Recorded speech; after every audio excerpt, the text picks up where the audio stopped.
This is Mises Weekends with your host, Jeff Deist. Ladies and gentlemen, I am on the road this weekend, so our show consists of an oldie but goodie, a vintage talk by none other than Dr. Hans-Hermann Hoppe, delivered in 1988 at a Mises Institute conference in New York City, and it is titled Marxist and Austrian Class Analysis. And it might surprise you to understand that there are actually some intellectual affinities, as Hoppe puts it, between Austrianism and Marxism, stemming from their common conviction that there does indeed exist something like exploitation and a ruling class. So if you like Hoppe and you're interested in Marx, stay tuned for a great speech.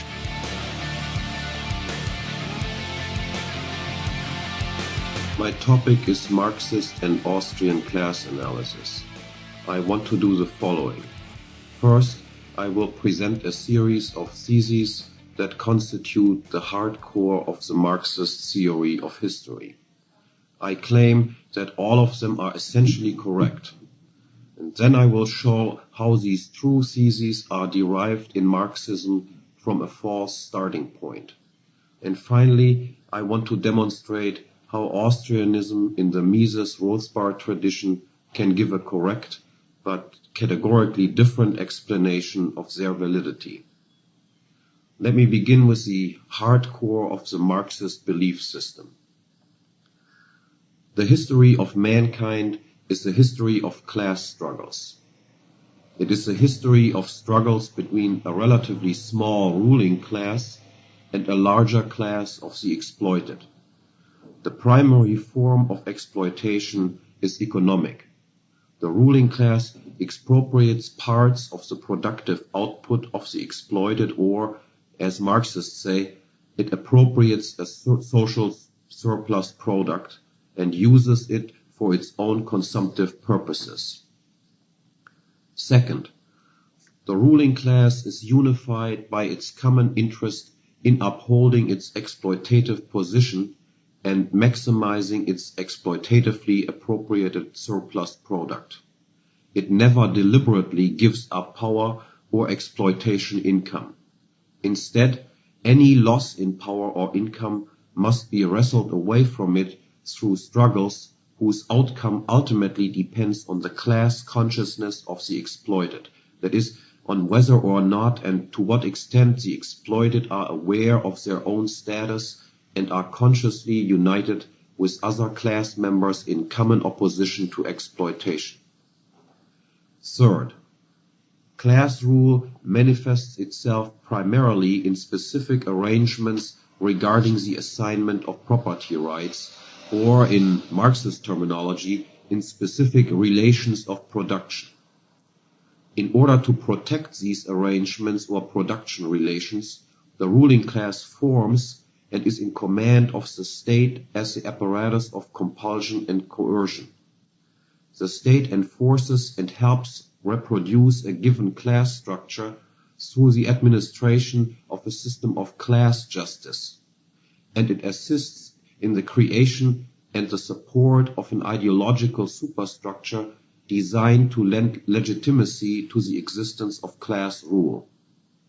Fourth, internally, the process of competition within the ruling class generates a tendency toward increasing concentration and centralization. A multipolar system of exploitation is gradually supplanted by an oligarchic or monopolistic one. Fewer and fewer exploitation centers remain in operation, and those that do are increasingly integrated into a hierarchical order. And externally, that is, as regards the international system, this internal centralization process will lead to imperialist interstate wars and the territorial expansion of exploitative rule. Fifth, with the centralization and expansion of exploitative rule gradually approaching its ultimate limit of world domination, class rule will increasingly become incompatible with the further development and improvement of productive forces. Economic stagnation and crises become more and more characteristic and create the so-called objective conditions for the emergence of a revolutionary class consciousness of the exploited. The situation becomes ripe for the establishment of a classless society, the withering away of the state, or the replacement of government of men over men by the administration of things, and as its result, unheard of economic prosperity. All of these theses can be given a perfectly good justification, as I will show. Unfortunately, however, it is Marxism which subscribes to all of them that has done more than any other ideological system to discredit their validity in deriving them from a patently absurd exploitation theory. Now, what is this Marxist theory of exploitation? According to Marx, such pre-capitalist social systems as slavery and feudalism are characterized by exploitation. There is no quarrel with this, for after all, the slave is not a free laborer, and he cannot be said to gain from his being enslaved. Rather, in being enslaved, his utility is reduced at the expense of an increase in wealth appropriated by the slave master. The interest of the slave and that of the slave owner are indeed antagonistic. The same is true as regards the interest of the feudal lord who extracts a land rent from a peasant who works on land homesteaded by himself, that is, by the peasant. The lord's gains are the peasant's losses. And it is also undisputed that slavery as well as feudalism indeed hamper the development of productive forces. Neither slave nor serf will be as productive as they would be without slavery or serfdom. But the genuinely new Marxist idea is that essentially nothing is changed as regards exploitation under capitalism. That is, if the slave becomes a free laborer, or if the peasant decides to farm land homesteaded by someone else and pays rent in exchange for doing so. To be sure, Marx, in the famous chapter 24 of the first volume of his Capital, titled The So-Called Original Accumulation, gives a historical account of the emergence of capitalism, which makes the point that much or even most of the initial capitalist property is the result of plunder, enclosure, and conquest. And similarly, in chapter 25, on the modern theory of colonialism, the role of force and violence in exporting capitalism to the, as we would now say, third world is heavily emphasized. Admittedly, all this is generally correct, and insofar as it is, there can be no quarrel with labeling such capitalism exploitative. Yet one should be aware of the fact that Marx here is engaged in a trick. In engaging in historical investigations and arousing the reader's indignation regarding the brutalities underlying the formation of many capitalist fortunes, he actually sidesteps the issue at hand. He distracts from the fact that his thesis is really an entirely different one. Namely, that even if one were to have a clean capitalism, so to speak, that is, one in which the original appropriation of capital was the result of nothing else but homesteading, work, and savings, the capitalist who hired labor to be employed with this capital would nonetheless be engaged in exploitation.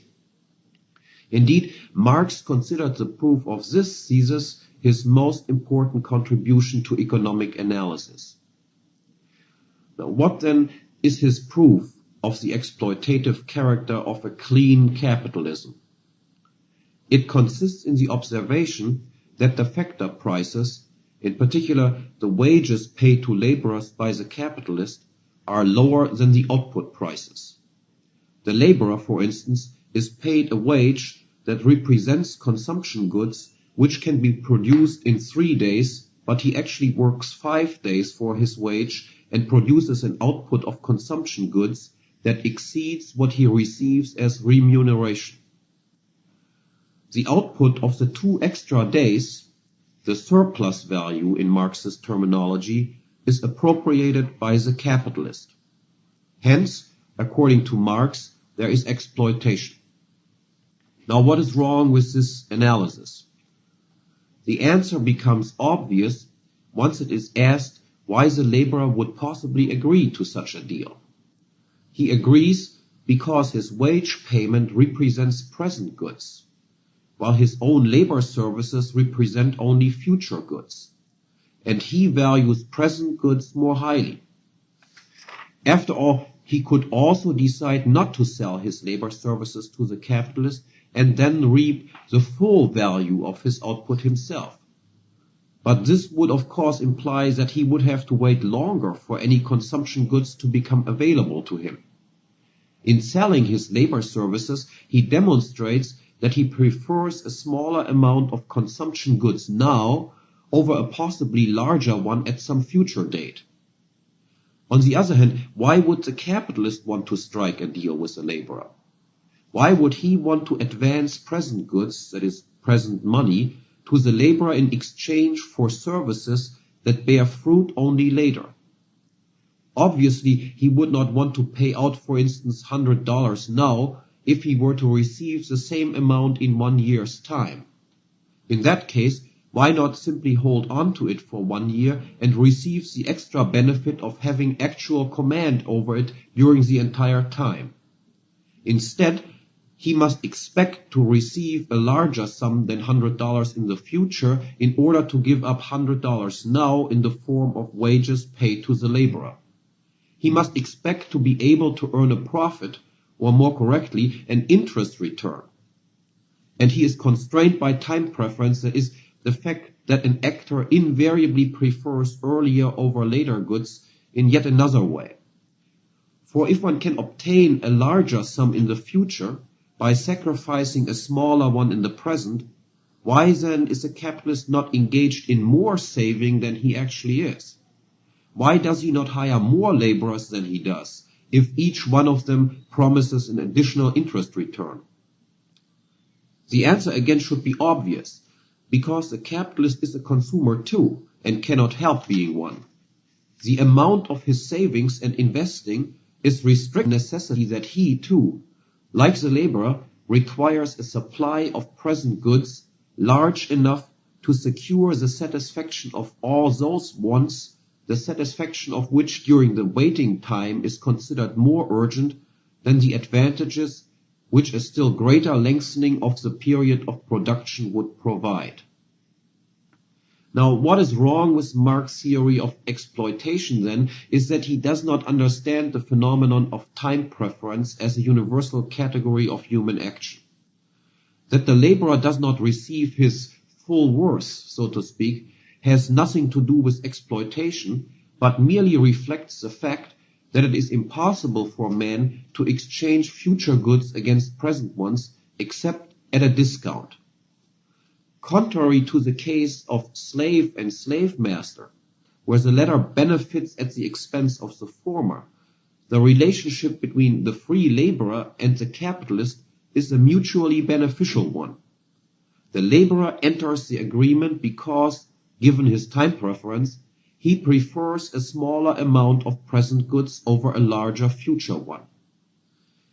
And the capitalist enters it because, given his time preference, he has a reverse preference order and ranks a larger future amount of goods more highly than a smaller present one. Their interests are not antagonistic, but harmonious. Without the capitalist's expectation of an interest return, the laborer would be worse off having to wait longer than he wishes to wait. And without the laborer's preference for present goods, the capitalist would be worse off having to resort to less roundabout and less efficient production methods than those which he desires to adopt. Nor can the capitalist wage system be regarded as an impediment to the further development of the forces of production, as Marx claims. If the laborer were not permitted to sell his labor services and the capitalist to buy them, output would lower, because production would have to take place with relatively reduced levels of capital accumulation. Under is through homesteading, producing, and/or savings. In each case, it is brought about with the expectation that it will lead to an increase in the output of future goods. The value an actor attaches to his capital reflects the value he attaches to all expected future incomes attributable to its cooperation and discounted by his rate of time preference. If, as in the case of collectively owned factors of production, an actor is no longer granted exclusive control over his accumulated capital and hence over the future income to be derived from its employment, but partial control instead is assigned to non-homesteaders, non-producers, and non-savers, the value for him of the expected income and hence that of the capital goods is reduced. His effective rate of time preference will rise. There will be less homesteading of resources whose scarcity is recognized, and less saving for the maintenance of existing and the production of new capital goods. The period of production, the roundaboutness of the production structure, will be shortened and relative impoverishment will result. If Marx's theory of capitalist exploitation and his ideas on how to end exploitation and establish universal prosperity are false to the point of being ridiculous, it is clear that any theory of history which can be derived from it must be false too. Or, if it should be correct, it must have been derived incorrectly. Instead of going through the lengthier task of explaining all of the flaws in the Marxist argument as it sets out from its theory of capitalist exploitation and ends with a theory of history which I presented earlier, I will take a shortcut here. I will now outline in the briefest possible way the correct Austrian Misesian-Rothbardian theory of exploitation. I will then give an explanatory sketch of how this theory makes sense out of the class theory of history and highlight along the way some key differences between this class theory and the Marxist one, and also point out some intellectual affinities between Austrianism and Marxism stemming from their common conviction that there does indeed exist something like exploitation and a ruling class. The starting point for the Austrian exploitation theory is plain and simple, as it should be. Actually, it has already been established through the analysis of the Marxist theory.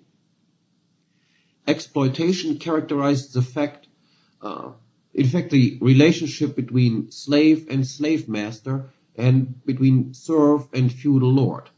But no exploitation was found possible under a clean capitalism. Now, what is the principal difference between these two cases? The answer is this: the recognition or non-recognition of the homesteading principle. The peasant under feudalism is exploited because he does not have exclusive control over land that he homesteaded, and the slave because he has no exclusive control over his own homesteaded body. If, contrary to this, everyone has exclusive control over his own body, that is, everyone is a free laborer, and acts in accordance with the homesteading principle, there can be no exploitation. It is logically absurd to claim that a person who homesteads goods not previously homesteaded by anybody else, or who employs such goods in the production of future goods, or who saves presently homesteaded or produced goods in order to increase the future supply of goods, could thereby exploit anybody. Nothing has been taken away from anybody in this process, and additional goods have actually been created. And it would be equally absurd to claim that an agreement between different homesteaders, savers, and producers regarding their non-exploitatively appropriated goods or services could possibly contain any foul play then. Instead, exploitation takes place whenever any deviation from the homesteading principle occurs. It is exploitation whenever a person successfully claims partial or full control over resources which he has not homesteaded, saved, or produced, and which he has not acquired contractually from a previous producer-owner. Exploitation is the expropriation of homesteaders, producers, and savers by late-coming non-homesteaders, non-producers, non-savers, and non-contractors. It is the expropriation of people whose property claims are grounded in work and contract by people whose claims are derived from thin air and who disregard others' works and contracts. Needless to say, exploitation defined in this way is in fact an integral part of human history. One can acquire and increase wealth either through homesteading, producing, saving, or contracting, or by expropriating homesteaders, producers, savers, or contractors. There are no other ways. Both methods are natural to mankind. Alongside homesteading, producing, and contracting, there have always been non-productive and non-contractual property acquisitions. And in the course of economic development, just as the producers and contractors can form firms, enterprises, and corporations, so can exploiters combine to large-scale exploitation enterprises, to governments and states. The ruling class is initially composed of the members of such an exploitation firm. And with a ruling class established over a given territory and engaged in the expropriation of economic resources from a class of exploited producers, the center of all history indeed becomes the struggle between exploiters and the exploited. History, then, correctly told, is essentially the history of the victories and defeats of the rulers in their attempt to maximize exploitatively appropriated income and of the ruled in their attempts to resist and reverse this tendency. It is in this assessment of history that Austrians and Marxists agree, and why a notable intellectual affinity between Austrians and Marxist historical investigations exists. Both oppose a historiography which recognizes only action or interaction, economically and morally all on a par.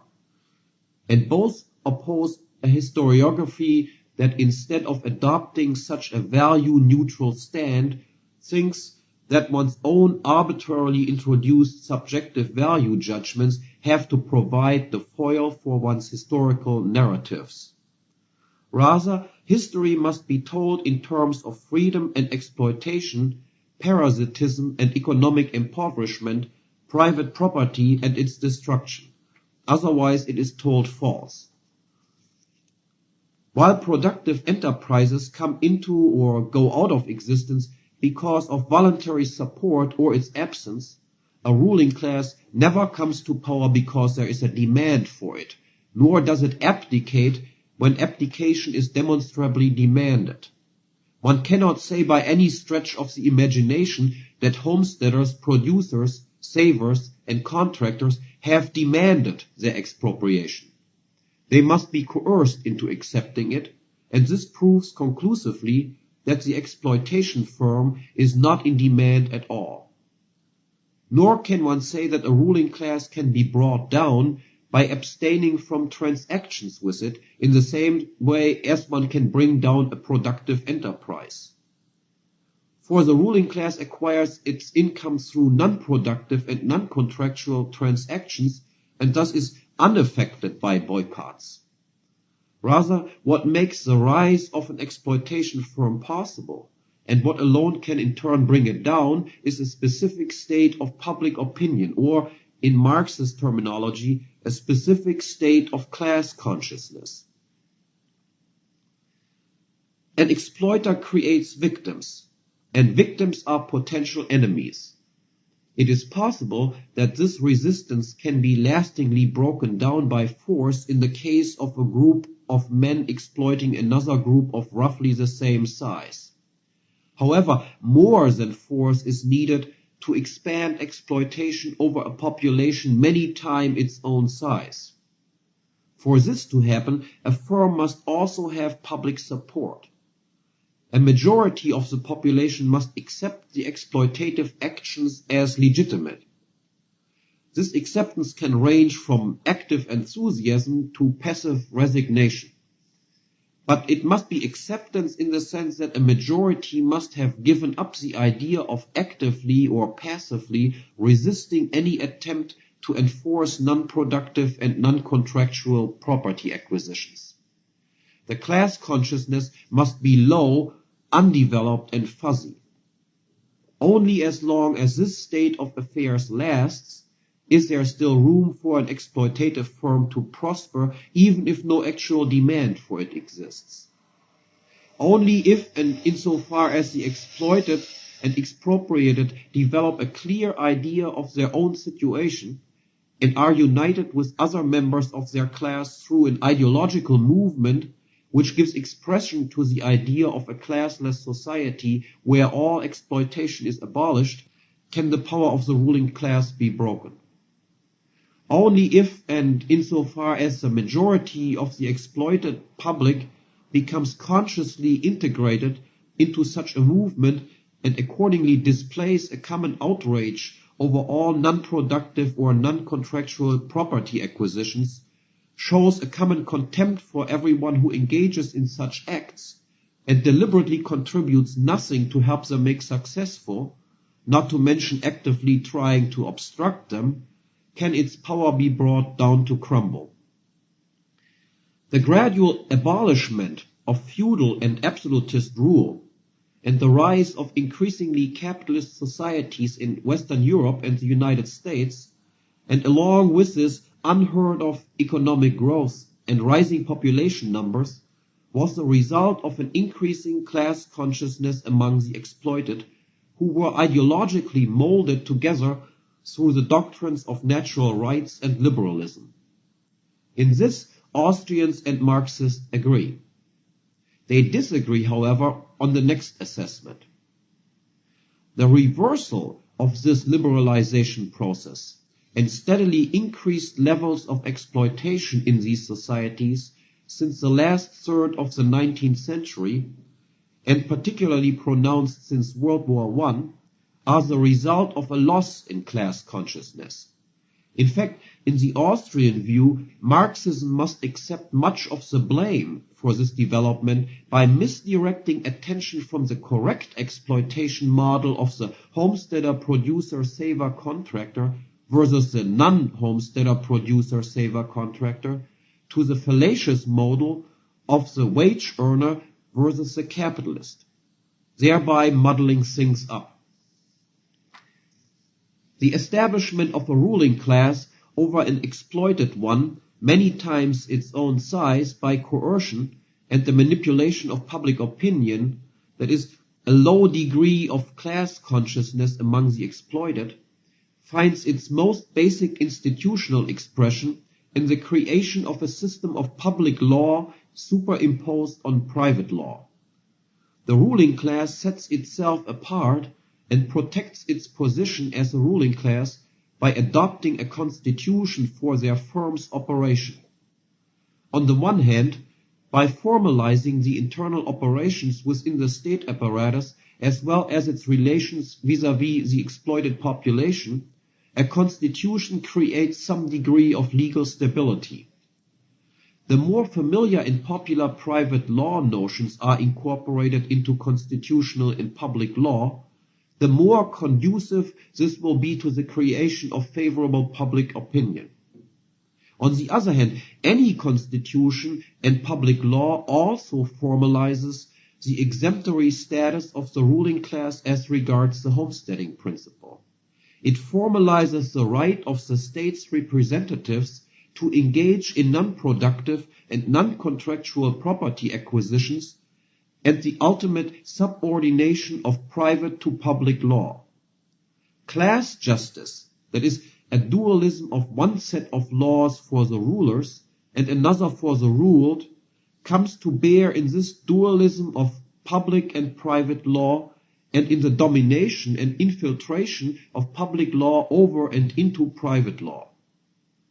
It is not because private property rights are recognized by law, as Marxists think, that class justice is established. Rather, class justice comes into being precisely whenever a legal distinction exists between a class of persons acting under and being protected by public law and another class acting under and being protected instead by some subordinate private law. More specifically then, the basic proposition of the Marxist theory of the secular is false. The state is not exploitative because it protects the capitalist's property rights, but because it itself is exempt from the restriction of having to acquire property productively and contractually. In spite of this fundamental misconception, however, Marxism, because it correctly interprets the state as exploitative, contrary, for instance, to the public choice school, which sees it as a normal form among others, is onto some important insights regarding the logic of state operations. For one thing, Marxism recognizes the strategic function of redistributive state policies. As an exploitative firm, the state must at all times be interested in a low degree of class consciousness among the ruled. The redistribution of property and income, a policy of divide et impera, is the state's means with which it can create divisiveness among the public and destroy the formation of a unifying class consciousness of the exploited. Furthermore, the redistribution of state power itself, through democratizing the state constitution and opening up every ruling position to everyone and granting everyone the right to participate in the determination of state personnel and policy, is a means for reducing the resistance against exploitation as such. Secondly, the state is indeed, as Marxists see it, the great center of ideological propaganda and mystification. Exploitation is really freedom, taxes are really voluntary contributions, non-contractual relations are really conceptually contractual ones, no one is ruled by anyone, but we all rule ourselves. Without the state neither law nor security would exist, and the poor would perish. All of this is part of the ideological superstructure designed to legitimize an underlying basis of economic exploitation.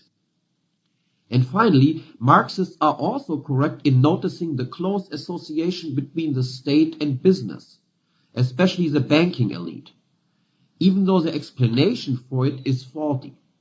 The reason is not that the bourgeois establishment sees and supports the state as the guarantor of private property rights and contractualism. On the contrary, the establishment correctly perceives the state as the very antithesis to private property that it is, and takes a close interest in it for this reason. The more successful a business, the mental but the larger also the potential gains that can be achieved if it can come under government special protection and is exempt from the full weight of capitalist competition. This is why the business establishment is interested in the state and its infiltration. The ruling elite in turn is interested in close cooperation with the business establishment because of its financial powers. In particular, the banking elite is of interest because as an exploitative firm, the state naturally wishes to possess complete autonomy for counterfeiting. By offering to cut the banking elite in on its own counterfeiting machinations and allowing them to counterfeit on top of its own counterfeited notes under a system of fractional reserve banking, the state can easily reach this goal and establish a system of state-monopolized money and cartelized banking controlled by its central bank. And through this direct counterfeiting connection with the banking system, and by extension the bank's major clients, the ruling class in fact extends far beyond the state apparatus to the very nervous centers of civil society. Not that much different, at least in appearance, from the picture that Marxists like to paint of the cooperation between banking, business elites, and the state. Competition within the ruling class and among different ruling classes brings about a tendency toward increasing concentration. Marxism is right in this. However, its faulty theory of exploitation again leads it to locate the cause for this tendency in the wrong place. Marxism sees such a tendency as inherent in capitalist competition. Yet it is precisely so long as people are engaged in a clean capitalism that competition is not a form of zero-sum interaction. The homesteader, the producer, saver, and contractor do not gain at another's expense. Their gains either leave another's physical possessions completely unaffected, or they actually imply mutual gains, as in the case of all contractual exchanges. Capitalism thus can account for increases in absolute wealth, but under its regime no systematic tendency toward relative concentration can be said to exist. Instead, zero-sum interactions characterize not only the relationship between the ruler and the ruled, but also between competing rulers. Exploitation defined as non-productive and non-contractual property acquisitions is only possible as long as there is anything that can be appropriated. Yet if there were free competition in the business of exploitation, there would obviously be nothing left to expropriate. Thus, exploitation requires monopoly over some given territory and population. And the competition between exploiters is by its very nature eliminative and must bring about a tendency toward relative concentration of exploitation firms, as well as a tendency towards centralization within each exploitative firm.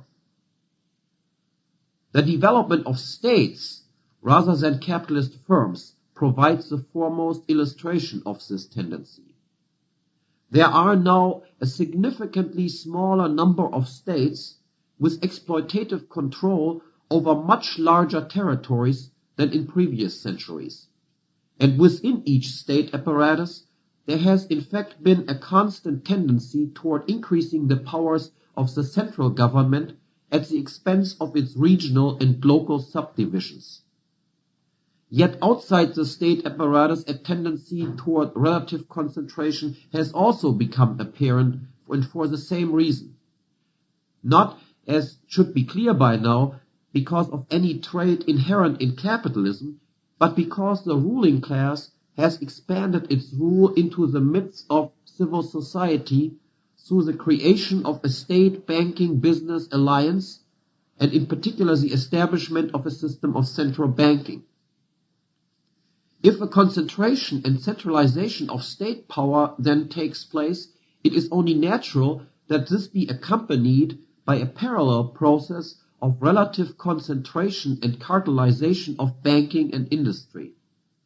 Along with increased state powers, the associated banking and business establishments' powers of eliminating or putting economic competitors at disadvantage by means of non-productive or non-contractual expropriation increases.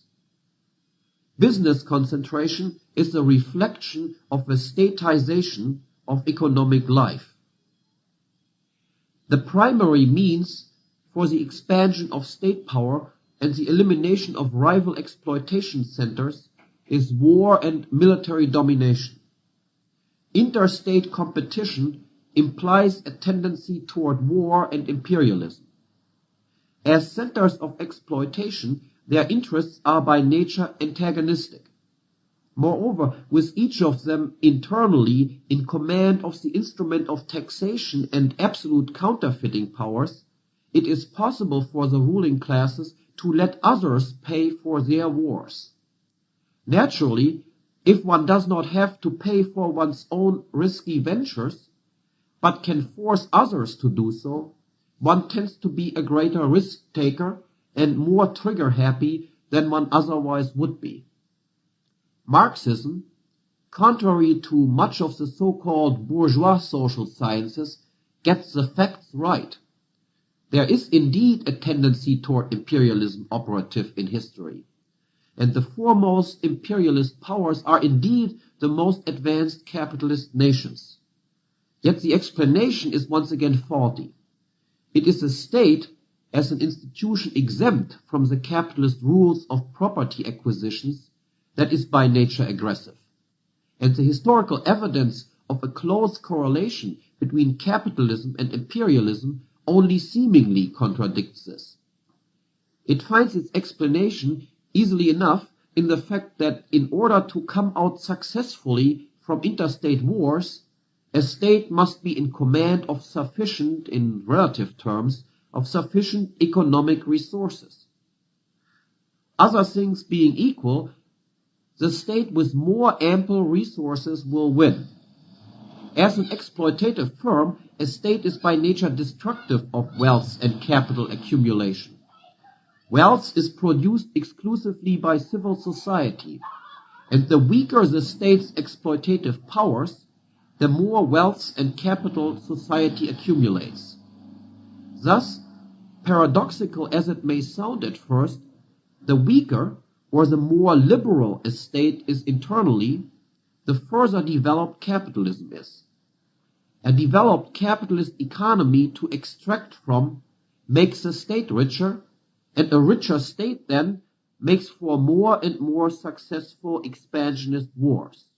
It is this relationship that explains why initially the states of Western Europe, and in particular Great Britain, were the leading imperialist powers, and why in the 20th century this role has been assumed by the United States. And a similarly straightforward yet once again entirely non-Marxist explanation exists for the observation always pointed out by Marxists that the banking and business establishment is usually among the most ardent supporters of military strength and imperial expansion. It is not because the expansion of capitalist markets requires exploitation, but because the expansion of state-protected and privileged businesses requires that such protection be extended also to foreign countries and that foreign competitors be hampered through non-contractual and non-productive property acquisitions in the same way or even more so than internal competition. Specifically, the business elite supports imperialism if this imperialism promises to lead to a position of military domination of one's own allied state over another state. For then, from a position of military strength, it becomes possible to establish a system of, as one might call it, monetary imperialism. The dominating state will use its superior power to enforce a policy of internationally coordinated inflation. Its own central bank sets the pace in the process of counterfeiting, and the central banks of the dominated states are ordered to use its currency, the currency of the dominating state, as their own reserve currency and inflate on top of it. This way, along with the dominating state, its associated banking and business establishment as the earliest receivers of the counterfeit reserve currency can engage in an almost costless expropriation also of foreign property owners and income producers. A double layer of exploitation of a foreign state and a foreign elite on top of a national state and a national elite is imposed on the exploited class in the dominated territories, causing prolonged economic dependency and relative economic stagnation vis-à-vis the dominant nation. It is this very uncapitalist situation that characterizes the status of the United States and the US dollar, and that gives rise to the quite correct charge of US economic exploitation and dollar imperialism. Now I come to the last thesis. The increasing concentration and centralization of exploitative powers leads to economic stagnation, impedes the development of productive forces, and thereby creates the objective conditions for its ultimate demise and the establishment of a classless society capable of producing unheard of economic prosperity. Contrary to Marxist claims, this is not, of course, the result of any historical laws. In fact, there exists no such thing as historical laws as Marxists conceive of them. Nor is it the result of a tendency for the profit rate to fall with an increased organic composition of capital, as Marxists phrase it. That is, an increase in the proportion of constant capital as compared with variable capital. Instead, the likelihood of crises that promotes the development of a higher degree of brief commented. Exploitation is destructive of wealth formation. Yet in the competition of exploitative firms, that is of states, less exploitative ones, because they are in command of more ample resources, will win out over more exploitative ones. Hence, the process of economic imperialism, specifically of US imperialism, initially has a relatively state rule becomes increasingly recognized as incompatible with the further development of productive forces and economic growth.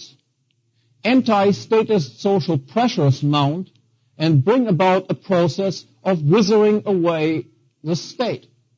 Contrary to the Marxist model, however, if and insofar as this occurs, it will not mean social ownership of means of production. In fact, not only is social ownership economically inefficient, as I've already explained earlier, moreover, it is in fact incompatible with the idea that the state is withering away. Because if means of production are owned collectively, and if it is realistically assumed that not everybody's idea as to what to do with these means happens to coincide as if by a miracle, then it is precisely socially owned factors of production which require state action. That is, they require state action in order to impose one person's will on another disagreeing person's will. Instead, the withering away of the state then, and with this, the end of exploitation, means the establishment of a pure private property society ordered by nothing but private law. Thank you. Subscribe to Mises Weekends via iTunes U, Stitcher, and SoundCloud, or listen on Mises.org and YouTube.